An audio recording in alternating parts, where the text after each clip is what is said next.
slightly Jordan right still. Here's my counterpoint to that. I don't know if LeBron's better than Jordan, but what I do know, I have a different perception than John in that what I hear is people telling me that Michael Jordan never missed a big shot. So to me, it's almost like, going back to a great band that you used to love, you forget they made a bunch of crappy songs, a bunch of crappy albums, because all you ever listen to is the good stuff, And so you see the highlights, Jordan over Elo, Jordan, when he's sick, and you see the championships and all that. I think we forget that he had nights where he shot 6 for 24, and he had bad nights. He had bad nights in big games. He played alongside a Hall of Famer and for a Hall of Famer, and sometimes that gave him the opportunity. Sometimes I see this last postseason. I can't remember who he beat. You guys will know. I think Indiana. The Indiana dribbling is ridiculous. The dribbling left, fading away, 20-foot banker over. If Jordan had hit that shot, it'd be a poster. And LeBron, it's almost like we go, oh yeah, well that's kind of what you're supposed to do. Mm-hmm.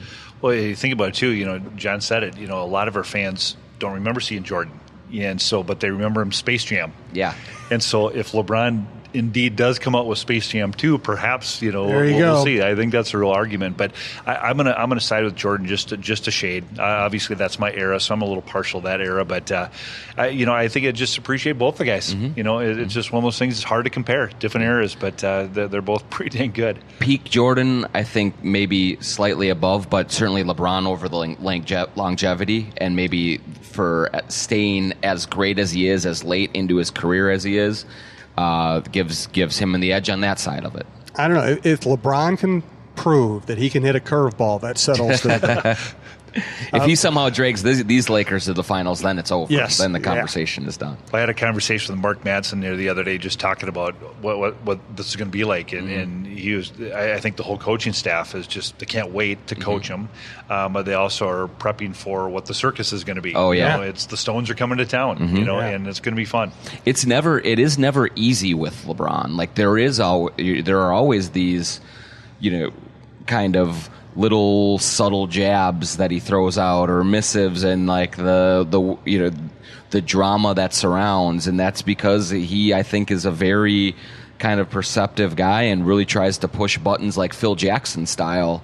He's the player that doing that and trying to get players to do better and send messages through the media and things like that, and he's very smart at it. So in LA with the Lakers, with LeVar Ball, with all of there's going to be plenty of fireworks for sure. Yes, there will. And the West is just so nasty, and you could probably argue that there's never a night off for sure. Right. You got to go play them all, but the East is starting to upgrade a little bit too. I mean, every single team that comes to town, there's somebody compelling to watch. Yep. Yeah. It's especially in the West. There are not going to be many nights where you can just take a breath and say, okay, we got these guys. Let's just go through the motions. Just get our guys 25 minutes. Let's win the game and get out of town. Like that's not. Those days are done. Those days are gone. Even Phoenix and Sacramento and some of these teams are going to be good, at least good enough to make you have to work for it. So. It's going to be interesting. Yeah, it's great for the league, great for the NBA. I have a couple of questions about both the Wolves and the Lynx coming up, and we do want to thank Tony Hoagland, Hoaglund, your State Farm agent in Champlin. Tony works out there. In God's fact, country. We did a show out there the other day. We have a new show on the network. Jeff, it's Ryan Shaver, Randy's son, a friend of ours, and who works for Care 11, and Jordan Taylor, the Minneapolis player who now played at Wisconsin, now is back from playing overseas. Old Benilde guy. Yep. Yes, old Benilde guy. They do a show. They are now calling it Dibble Dabble. I'll let them explain that. And they did a show out at Tony Hoagland's the other day. It's a fun show. They are not shy about their basketball opinions or opinions on any other sport. So check that out at talknorth.com. And again, we're at Tony Hoagland's, Hoaglund. He's your State Farm agent in Champlin. His address is 11351 Aquila Drive in Champlin, 55316. Again, as Jeff says, God's country. And he does handle my insurance and Michael Russo's insurance. So we are putting our money where our mouth is in this case. Hey, Minnesota sports fans. This is your local State Farm agent, Tony Hoagland. I need you all to ask yourselves this question. If you're in an at-fault car accident and you are sued for $700,000, how much of that $700,000 will my current insurance company pay?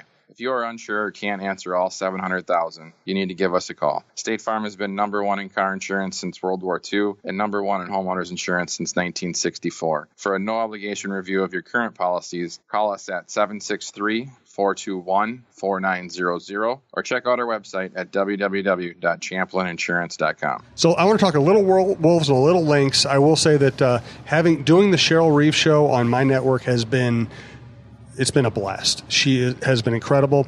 We've done 3 shows at Free House. The first one we had a nice crowd. The second one we had a big crowd. This last Tuesday night, the entire restaurant was packed. She knows how to inspire people, and it's been great.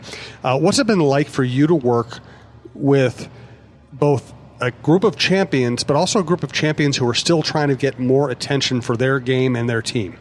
And obviously, we're starting with Cheryl. She carries the torch here in town, and she's got such a great presence about her to push the female game, push the game of basketball.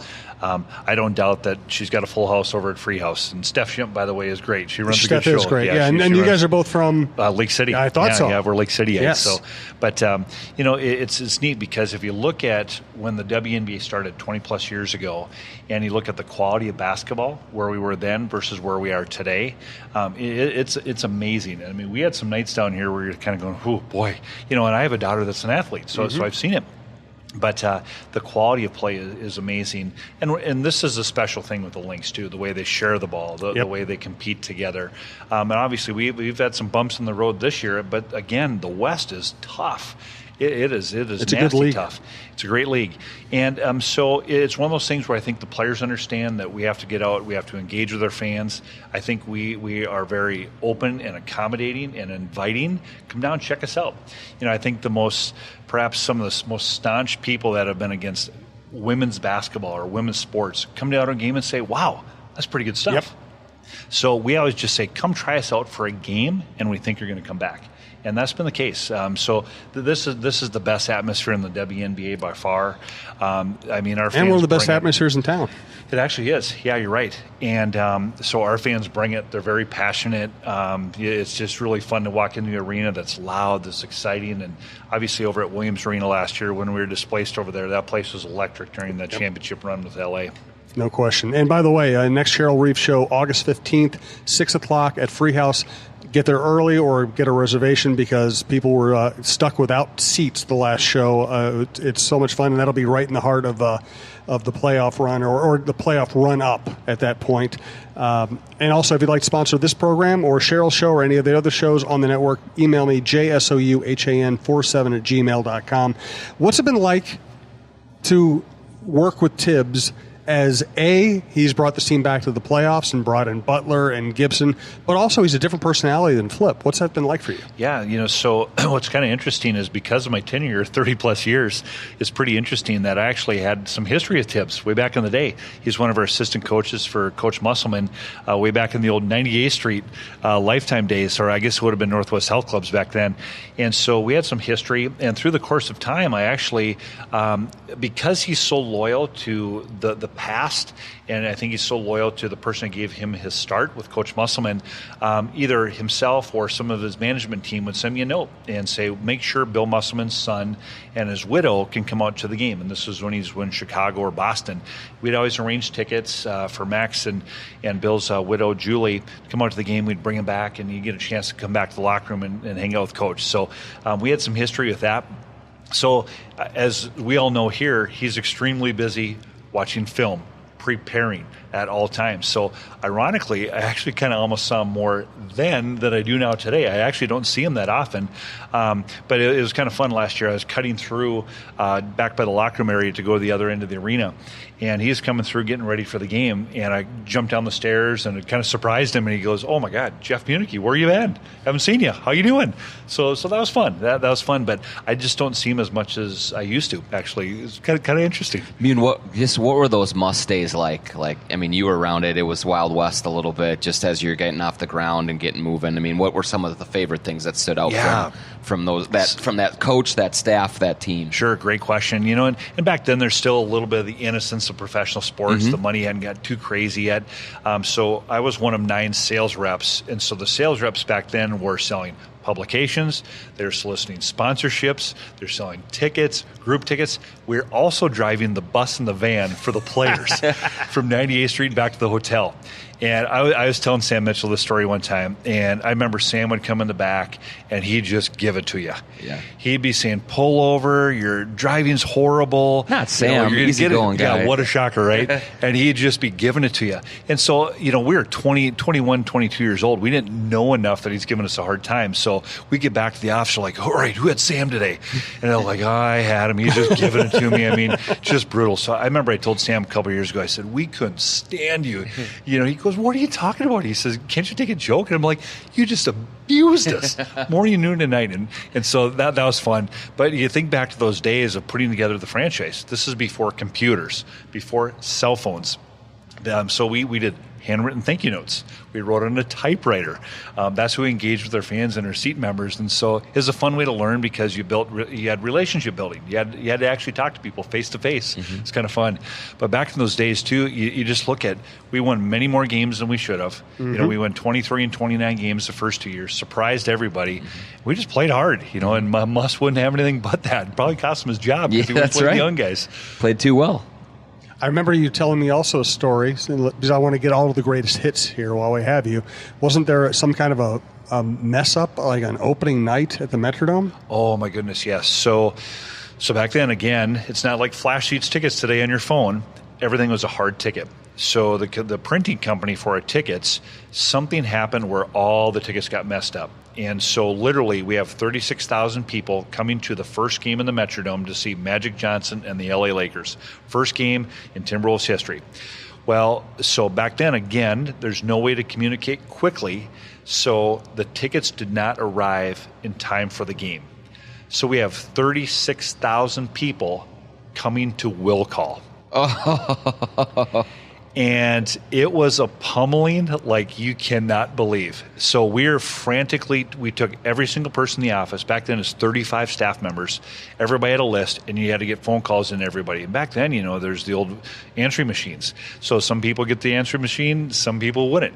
So with 2 days to go, we were trying desperately to call every single fan and seat member that had tickets and say, please, please, please arrive early. Most people didn't. Nobody thinks it's them. It's like, well, you mean somebody else. So of the 36,000 people that had tickets, I think we had about 32,000 all arrived after 6:30 that evening. So here's the tip. Starting our first game in Timberwolves history, and we got about 7,000 people in the building with 36,000 tickets sold. It was a pummeling, and rightly so. We should have got beat up on it. That's amazing. That kind of it reminds me on a smaller scale. Remember, so what was it? 4 years ago when you had the open house over here with the scrimmage with Flip. Yes. And you had people lined up all the way back to the IDS, and sometimes it's hard to anticipate what kind of even in today's era where you had the cell phones, you had the emails, you had and to see it kind of the floodgates open right there. It kind of had to be. We even had it when we opened back the building with the renovations. That's right. And I think people got used to, because the crowds weren't quite sellouts for a little bit. People are used to arriving at 6:45 or 6:50, and you wait a couple minutes to get in the game. Well, I remember at about 6:30 last year for the opener, I'm looking at my watch and saying, where is everybody at? We had about 4,000 people in the building at 6:30. Mm-hmm. So I look out the lobby window here, and for Game of Thrones fans, I'm looking down 6th Street here, and it's like the White Walkers were coming at us. And I'm kind of going, oh my goodness, are we in trouble? Here they come. Everybody arrived after 6:40. Yeah. And again, it was a pummeling. So people got used to arrive a little bit earlier, and we adjusted, but boy, that first night was tough. I know it's a cliched question. In this case, I'm actually really interested in the answer. What would you have done if you hadn't gone into sports?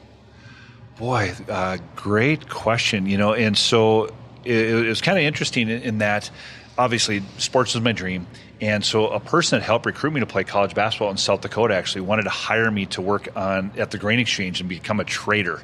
I'm not sure if I would have been any good at that. I'm probably not aggressive enough or assertive enough. But I just, it's interesting because I'm so passionate about this job and these franchises and really it's the people. It's cliche, I know, but I'm not sure what I would have done. Probably something with customer service, I suppose. Any final thoughts here? Anything you want to plug, Jeff?